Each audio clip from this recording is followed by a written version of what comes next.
think understanding the patient's spiritual background is important in potentially almost any healthcare setting in which we interact with patients.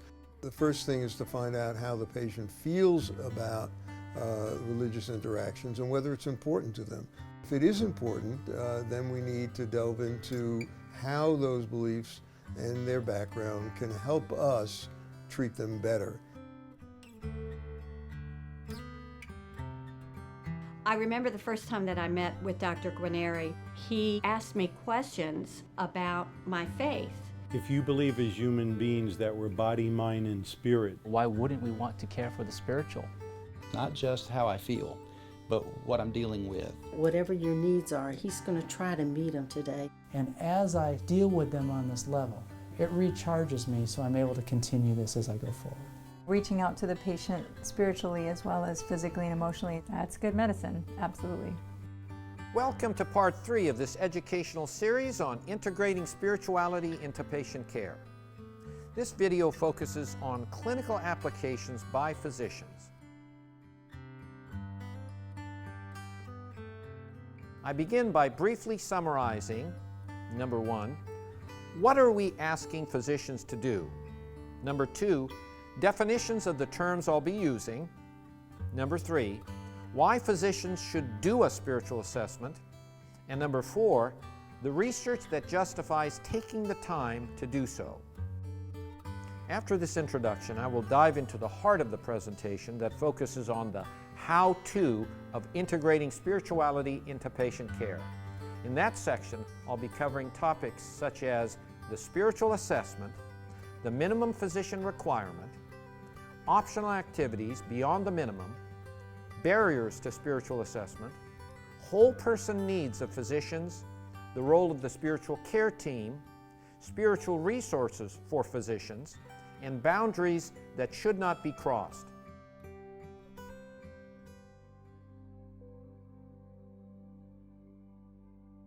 First, what are we asking physicians to do? We are asking physicians to, number 1, conduct a brief spiritual assessment consisting of 3 questions. Number 2, identify spiritual needs related to medical illness and health care. Number 3, ensure that someone meets those needs. Number 4, be willing to discuss this subject with patients in a supportive manner.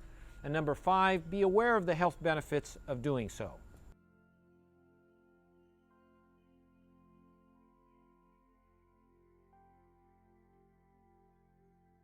Next, what do we mean by terms such as religion and spirituality, and how is this relevant to the physician's tasks that I just listed? Most of the research that I reviewed in part 2 of this series, and that I'll be reviewing briefly here, has examined relationships between religious involvement and health. Religion. Religion involves beliefs and practices related to the transcendent. Religions usually have rules to guide behavior here on earth and doctrines about life after death. Religion is often organized as a community, but it can also exist outside of an institution and may be practiced alone and in private. So religion doesn't always have to involve attending church, synagogue, or mosque, but can also involve private expressions of devotion to the transcendent. Private expressions might include such activities as prayer or meditation, reading holy scriptures, watching religious TV or listening to religious programs or music on the radio. When it comes to doing research, religion is relatively easy to measure and quantify. This is why most of the research that I reviewed in part 2 and will be summarizing here examined relationships between religious involvement and health. However, religion can also be divisive, since people believe different things and believe them passionately. Furthermore, pluralistic healthcare settings will likely involve patients and providers from a number of different religions, and everyone must respect each other's beliefs. Therefore, the term spirituality has arisen. Spirituality provides a universal language that patients are allowed to define for themselves. Spirituality for many patients will be their religious beliefs and practices. For others, it may not involve religion at all, although will likely involve something close to it. Therefore, physicians should communicate with patients using the term spiritual or spirituality and allow the patient to define whatever that means to him or her.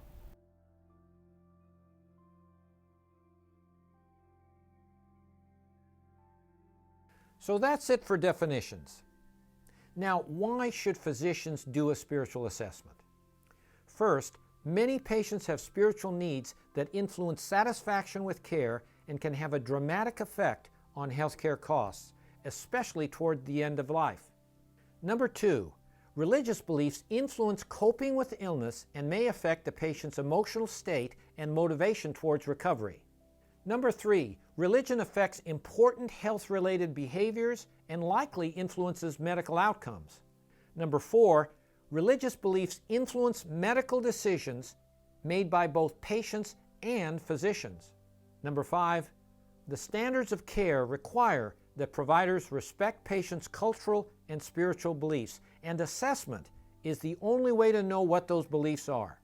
Number six, involvement in a religious community may influence health by increasing patient monitoring and thereby improving treatment compliance. Finally, addressing spiritual issues may benefit the physician by providing intrinsic rewards associated with practicing whole person healthcare.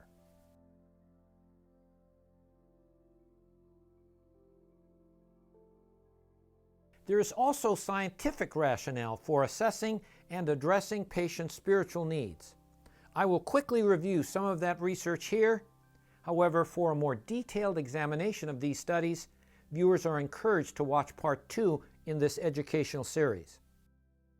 I begin with mental health and then move on to social health, health behaviors, and physical health. In some areas of the United States and elsewhere in the world, up to 90% of medical patients use religion to cope. Research indicates that the overwhelming majority of these patients report that religion helps them. Religious beliefs are commonly used to endure the distress caused by health problems. Religious beliefs give meaning to illness, promote hope for recovery, and provide behaviors that make the individual feel more in control, such as prayer. Beliefs of this kind have been repeatedly linked with better mental health in medical patients. How, though, is religion related to health more generally?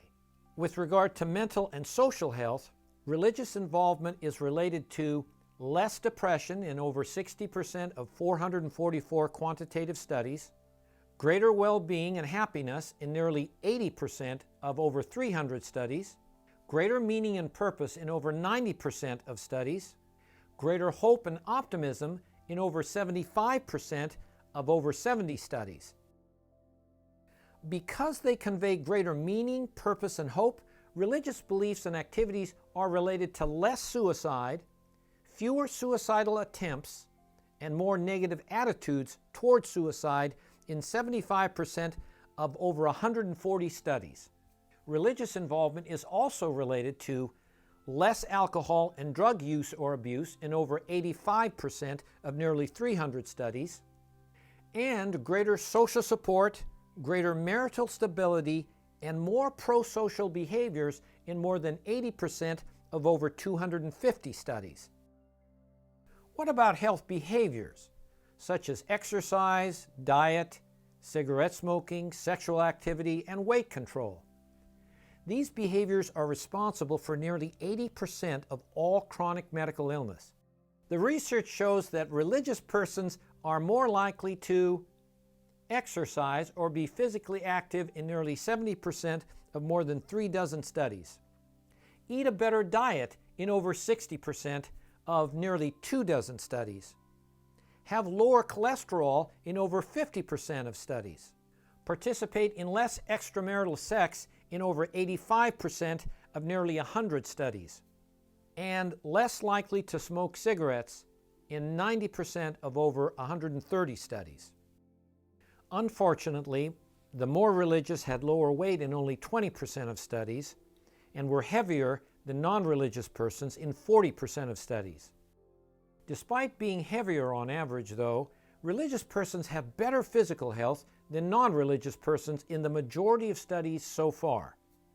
This includes better immune function in over 50% of 24 studies, better endocrine function in nearly 75% of 31 studies, better cardiovascular functions in close to 70% of 24 studies, less coronary heart disease in nearly 2/3 of nearly 20 studies, lower blood pressure in nearly 60% of 63 studies, less cancer or a better prognosis in more than half of 24 studies, and greater longevity overall in 68% of over 120 studies, including over 75% of the best designed studies.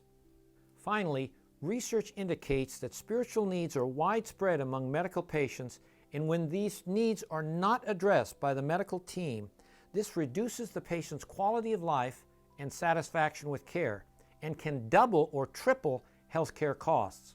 Furthermore, randomized clinical trials show that when physicians conduct a spiritual assessment, this results in a better doctor-patient relationship, better compliance with clinic visits, lower depression in the patient, and a greater functional well-being. Based on this systematic review of the research, we conclude the following. Number one, religion is often used to cope with stress in general and medical illness in particular. Number two, religious or spiritual involvement is associated with greater well-being, less emotional disorder, less substance abuse, greater social support, and better health behaviors. Number three, religiosity is related to less physical illness, better medical outcomes, and greater longevity overall. Number four, spiritual needs are widespread in medical settings, especially in patients with serious or life-threatening disease. Number five, assessing and addressing patient spiritual needs is related to greater satisfaction with care, better quality of life, less depression, fewer unnecessary health services, better functioning, and a better doctor-patient relationship. Number six, more research is needed to better understand relationships between religion and health, determine the underlying biological mechanisms involved, and develop new interventions that harness these effects. Finally, given the results of the research already done, there is every reason for physicians to begin to integrate spirituality into patient care.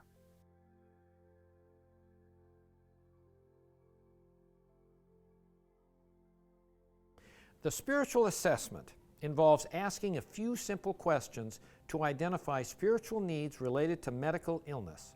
The purpose of the spiritual assessment done by the physician is to, number one, make the physician aware of the patient's religious background. Number two, determine if the patient has religious or spiritual support. Number three, identify beliefs that might influence medical decisions and affect compliance with medical care. Number four, identify unmet spiritual needs related to medical illness. Number five, determine if engagement of the spiritual care team is necessary.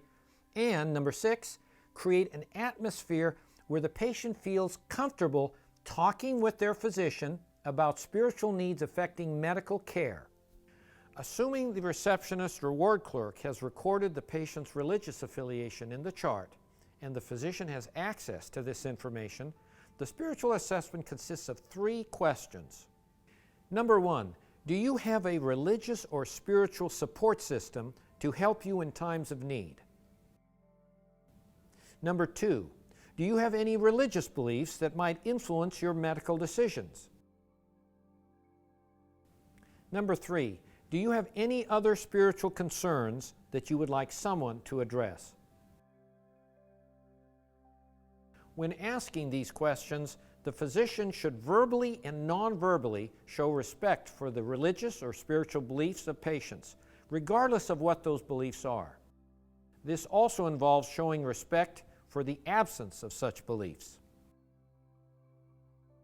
Addressing patients' spiritual needs is easier than you think. I've been doing spiritual assessments for some time now, and I've found that it gives me a lot of information about the individual, and it has great benefit to the patient. Do you have a faith-based support system to help you in times of need? Yes.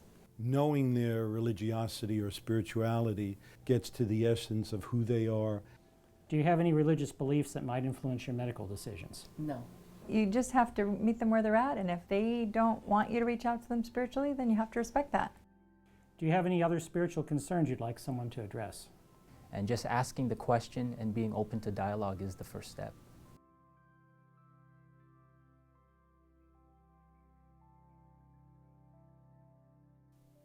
How did this 3-question spiritual assessment come about? The assessment was developed in response to the need for a brief evaluation that targeted practical information that physicians need to practice whole person medicine. First, given the role that religion or spirituality plays in coping with illness, the physician needs to know if the patient has support in this area. If not, then the patient may be at risk for social isolation or for lack of community monitoring, and so other resources of support should be identified. Second, given the research that shows patients' medical decisions are often based on their religious beliefs, physicians need to know about this. Research also shows that the religious beliefs of physicians affect their own medical decisions, such as prescribing medication for pain control, prescribing birth control pills, and referring patients for procedures such as abortion.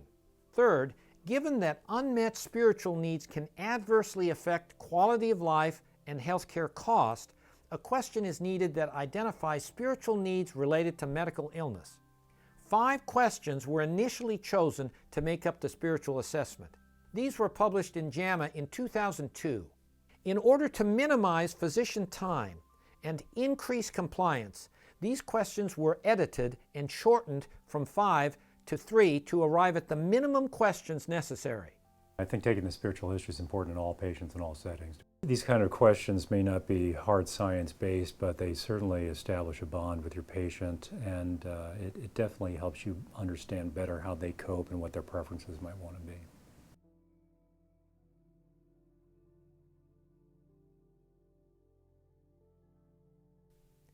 Next, not all patients need a spiritual assessment by the physician. Only certain types of patients need it, such as, number 1, patients with serious life-threatening conditions. Number 2, patients with chronic disabling medical illnesses. Number 3, patients with depression or significant anxiety.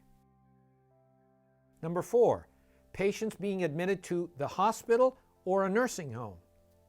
And number 5, patients being seen for a well patient exam when there is time to assess social issues. Who doesn't need a spiritual assessment? Number 1, patients being seen for a specific acute problem without long-term complications. Number 2, patients being seen for follow-up of a specific acute problem without significant disability or coping issues. Number 3, children, teenagers, or young adults without a chronic illness, life-threatening condition, or coping problems. And number 4, patients who have made it clear that they are not religious or spiritual, and so this topic is not relevant to them.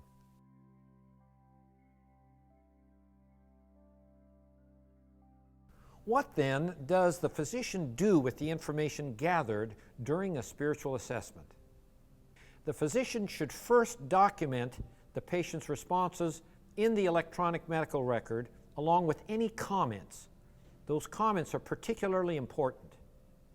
If spiritual needs are identified, a member of the spiritual care team should be alerted so that arrangements can be made to address those needs.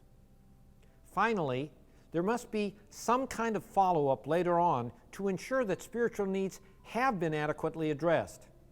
Although the spiritual care team may assist in this regard, it is the physician who must ensure that such follow-up occurs.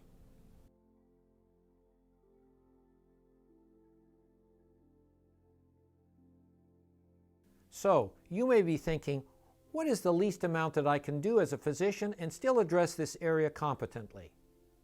Number 1, conduct the 3-question spiritual assessment in patients with challenging illnesses that require coping, as I described earlier.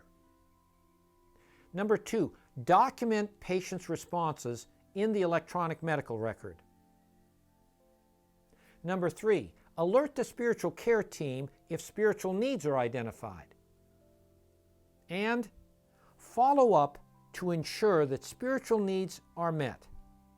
As I said earlier, the spiritual care team can help with this, but the physician must ensure that it happens. The spiritual assessment is not a one-time event.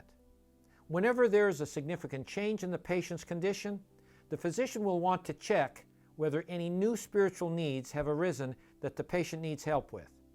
I think what we can't forget is that at the bedside, at the patient-physician interaction, that the humanistic aspects of medicine end up being the dominant force here. It's the ability to communicate effectively with patients, the ability to find out what's really on a patient's mind, find out what's troubling them, why they feel the way they do, that ultimately allows us to use the science of medicine more effectively in actually treating patients. I think in general, patients receive questions about their spiritual background and religious backgrounds quite well. They seem not to be offended by this. There's a lot of data that suggests, first of all, the great majority of Americans at least do believe that religion and spirituality is important to them. And most of those believe that having their physician know about it would be to everyone's advantage. In general, they help us understand the patient better, help us communicate better with the patient on the patient's own level. And understanding what's important to the patient is really vital in us planning their health care. Without having that interaction, all the science in the world won't produce effective patient care.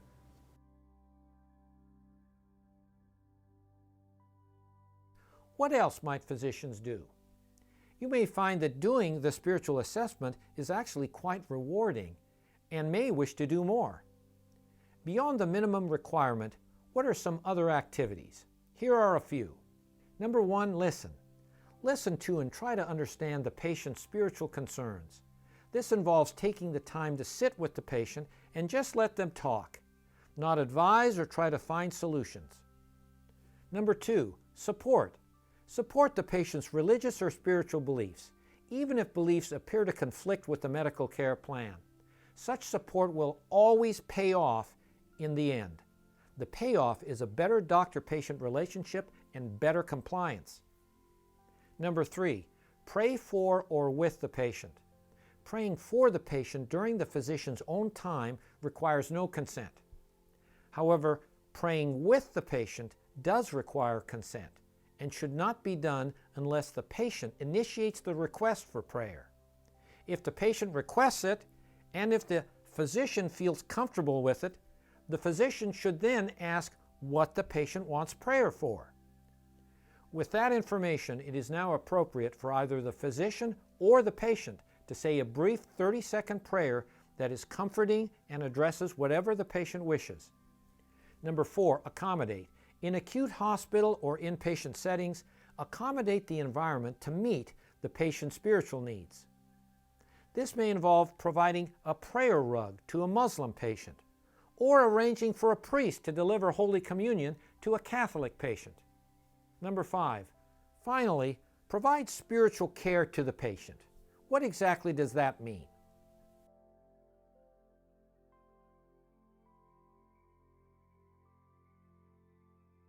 Up until now, I've been talking about spiritual assessment and addressing of spiritual needs of patients.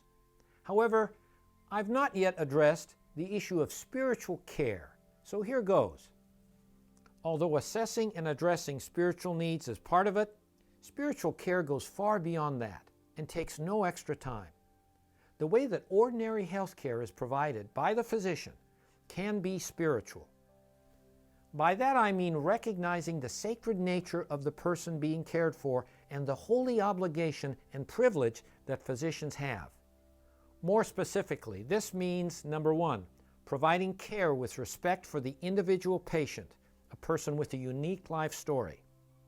Number 2, inquiring about how the patient wishes to be cared for, rather than providing the same care in the same way to everyone. Number 3, providing care in a kind and gentle manner, even to difficult patients. Number 4, providing care in a competent manner. And finally, number 5, taking extra time with patients who really need it.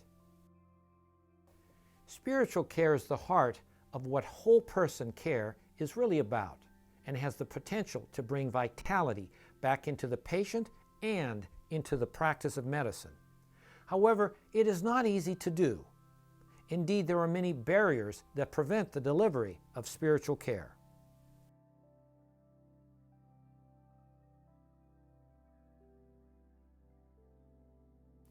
Research indicates that only about 10% of physicians conduct a spiritual assessment.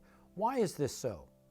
The following are 10 barriers that stand in the way of spiritual care. These barriers are based on research by the Harvard Oncology Group at the Dana-Farber Institute. They asked oncologists and oncology nurses why they did not routinely assess and address the spiritual needs of patients. Here is how they responded. After each barrier, I will suggest how to overcome it. Number 1, lack of time. A spiritual assessment is just one more thing that physicians are now being asked to do. We barely have enough time to perform our medical duties and document the results. Asking such questions could open Pandora's box. There is great temptation then to eliminate this, quote, optional activity. Response: doing a brief spiritual assessment must be a priority. It is not optional, but central to providing whole person medical care. The spiritual assessment can often save time in the long run, improve the doctor-patient relationship, and make the practice of medicine more rewarding. Number 2, discomfort. Many physicians are not comfortable addressing this topic, particularly if the physician is not religious him or herself. Few physicians have training on how to address this topic in a sensible and timely manner. Lacking expertise in this area, they don't feel comfortable asking questions about spirituality and don't know what to do about spiritual needs that are identified. Response: comfort comes with training and practice. This is why we are having this training session, and it's up to you to practice what you learn here. Number 3, fear of making the patient uncomfortable or not knowing what to say if the patient asks, "Why are you asking these questions?" Response: systematic research indicates that most patients are not offended or made uncomfortable when the physician performs a spiritual assessment, and in fact the majority is often quite pleased that the physician is doing so. If a patient asks why these questions are being asked, an appropriate response would be, "We are doing this routinely as a show of respect for the beliefs and values of patients, which may influence their medical care." Number 4, spirituality is not important to the physician personally and is afraid that the patient will ask about his or her own beliefs. Response: first, patients seldom ask physicians about their personal beliefs.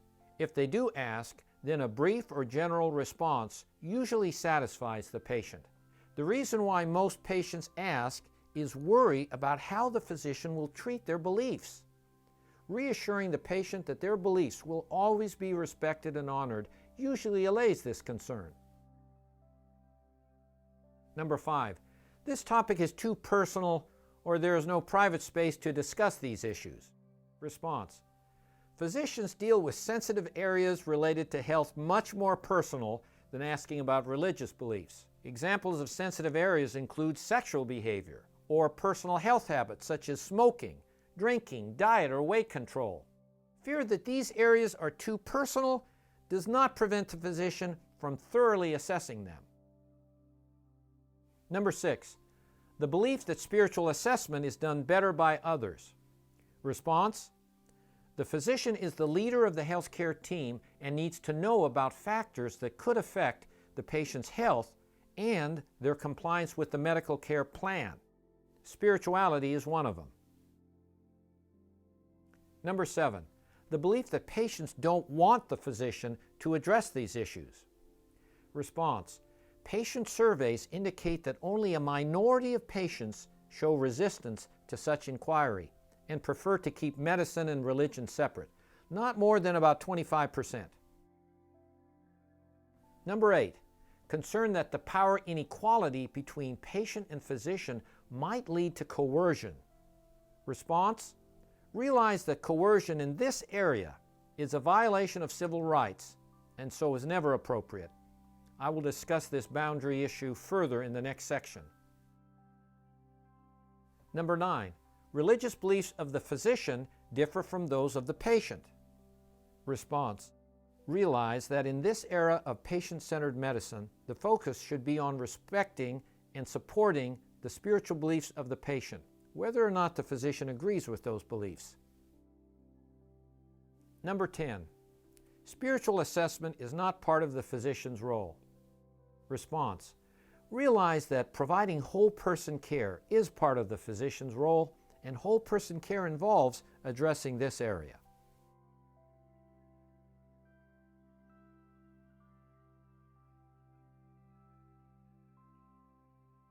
To provide whole person care, however, the physician has to be whole him or herself.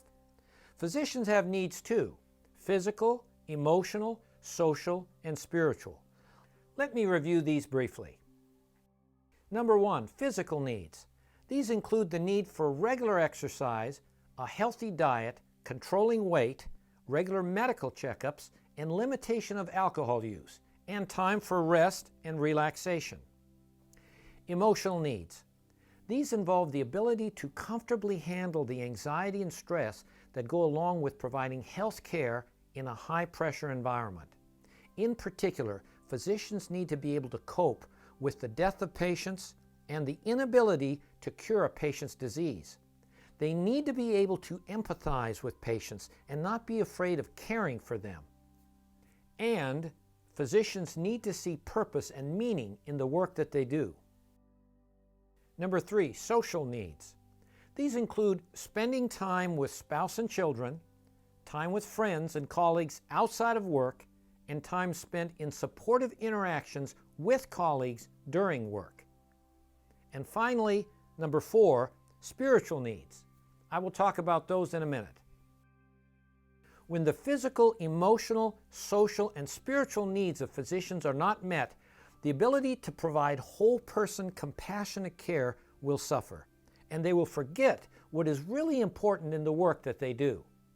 This is perhaps the number 1 reason why many physicians are not assessing and addressing patient spiritual needs.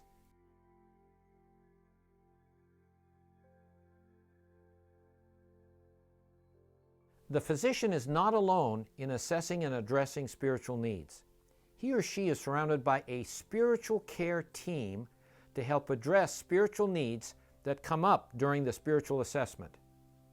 The spiritual care team is made up of nurses, social workers, chaplains, and office staff, and should be fully utilized.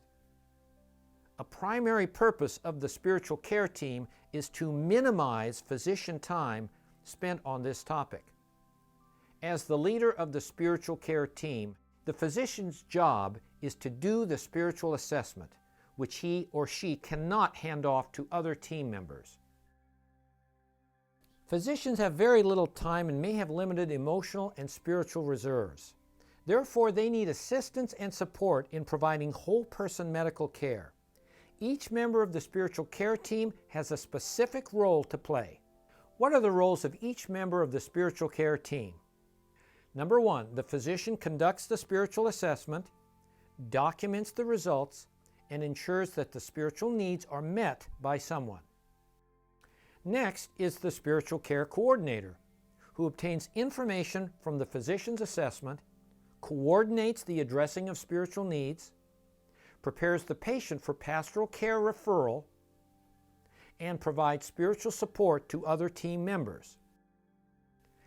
The chaplain or pastoral counselor addresses the spiritual needs of the patient, provides feedback to the spiritual care team, provides spiritual support to other team members, works with the social worker, if available, to develop a spiritual care plan, and follows up to ensure that the patient's spiritual needs are met. Number 4, in hospital settings, the social worker works with the chaplain to develop a spiritual care plan for implementation after hospital discharge and helps with follow-up to ensure that spiritual needs are met. Number 5, the receptionist or other clinic or hospital staff is to ensure that the patient's religious affiliation is recorded in the electronic medical record and is available to the physician. As a member of our spiritual care team, my role as a physician is first of all to engage the patient, make them feel comfortable so they will be able to open up about their spiritual needs and beliefs. There are times when they don't have support and they need support and they don't know where to turn. So our spiritual care team allows me to connect them with my MA, who is our spiritual care coordinator, and if needed, to a chaplain at the hospital. This network that we have formed has allowed us to meet the spiritual needs of patients that we did not have the manpower or time to do in the past. Well, you know, days get busy. We have a lot of patients to see, and sometimes we have to move on to the next patient. And so in reality, we have to work as a team, and I'm thankful that I have a team to fall back on. The spiritual care team has been proven to have benefits to patients. There's quite a bit of data saying that this is important in terms of healing, it's important in terms of patient care, and therefore we should really incorporate it into our practice. An important part of the work that we do together as a team is to have a monthly meeting. I like to think of it as a spiritual care team huddle. That gives us a time to talk about patients that have been referred through the system, to know that they have followed up, to take care of any concerns that are ongoing, and to know that, in fact, patients are being taken care of.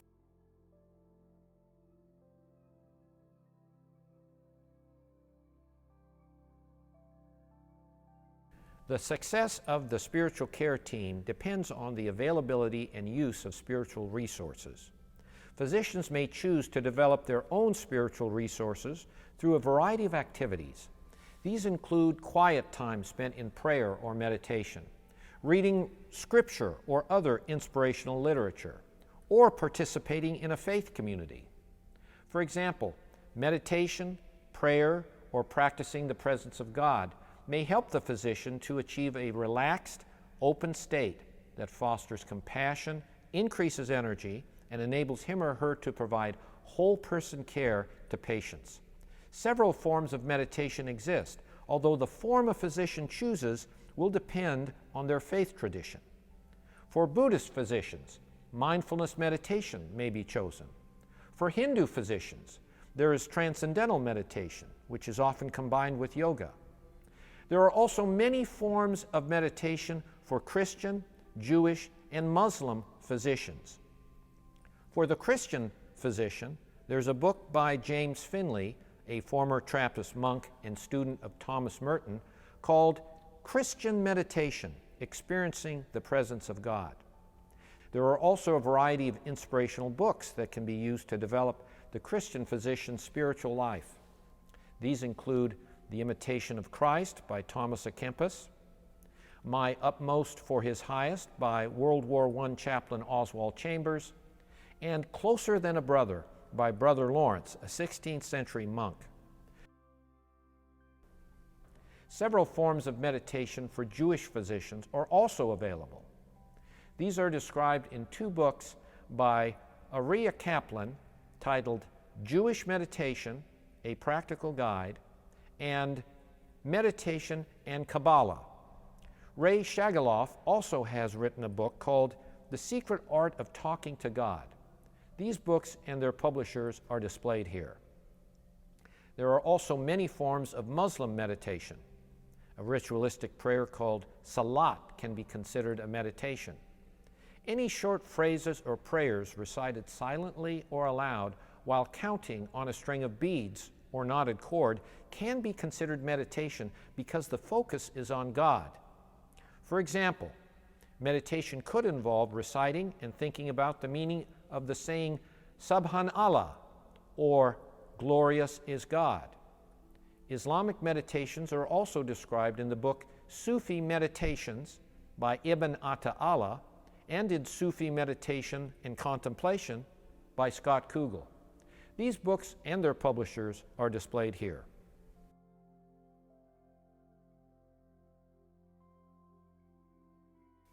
It's now time to describe the boundaries that physicians should seldom cross.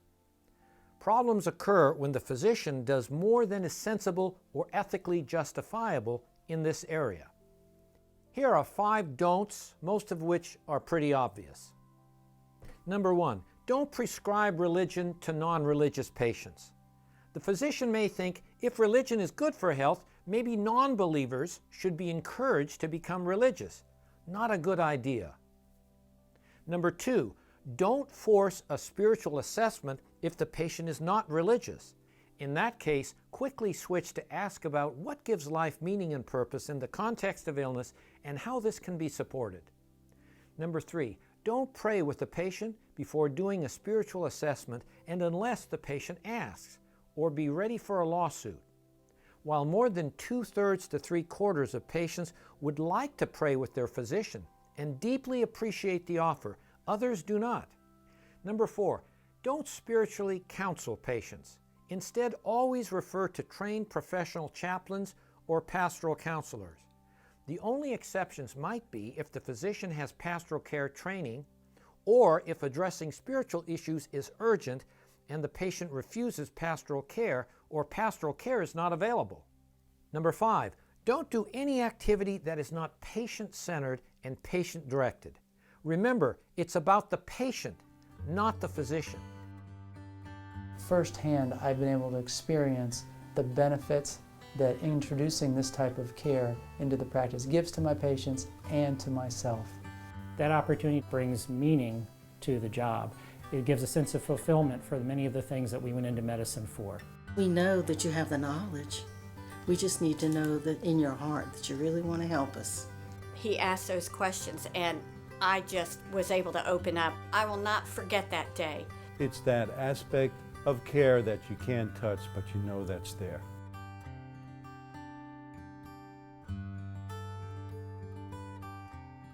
In conclusion, then, number 1, there are many reasons why physicians should identify and address spiritual needs related to medical illness.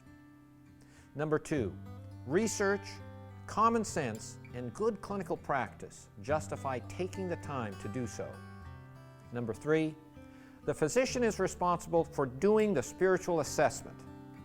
Number 4, the physician may choose to integrate spirituality into patient care in other ways as well. Number 5, the physician is responsible but not alone and is backed up by a spiritual care team. And number 6, there are spiritual resources available to support the physician and the spiritual care team. For physicians who are wondering how they can really reestablish that patient-physician bond and get back to the true heart of medicine, I don't think it's all that hard. I think you just have to remember first and foremost the patient's a person and the physician's a person. And what we're dealing with is just trying to reestablish person-to-person contact and relationships. And it's all about relationships. Physicians should feel at ease to talk with patients about things that interest both of them. I always like finding a common bond between me and a patient. If we both happen to like basketball, we'll talk a little bit about basketball. A minute or so of a discussion around a common interest can often go miles in producing effective relationships. Really think about how you as an individual can most effectively establish relationships with your patients, because it'll pay off in the end, both in satisfaction of dealing with the patients and in the satisfaction of being able to actually make a difference in their medical care and ultimately in their lives. For more information on how to assess and address the spiritual needs of patients, I suggest the book Spirituality in Patient Care, 3rd edition. There is also a lot of information available on our website at spiritualityinhealth.duke.edu.